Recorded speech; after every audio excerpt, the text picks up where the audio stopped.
nagkaroon tayo ng pabigat sa Senado. Walang iya ka talaga, Senator Robin. Artista ka nga talaga, no? Masyado mo kaming ini-entertain sa mga pinagsasabi mo. Imagine nyo, no? Party siya ng gobyerno. Tapos tatanungin niya yung gobyerno kung ano bang magagawa nila sa issue ng langis. Saan ka ba nagtatrabaho, Senator Robin Padilla? Sa private sector ba? Di ba nasa gobyerno ka? Hindi ba dapat mag-isip ka rin kung ano bang solusyon? Ano ba yung tamang solusyon sa issue ng langis?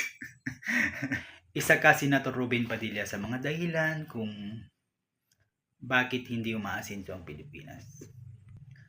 Kasi sumasahod ka ng napakalaki tapos ganyan yung mga tanong mo. Ganyan yung mga ginagawa nyo. Ibig na gumawa kayo ng solusyon,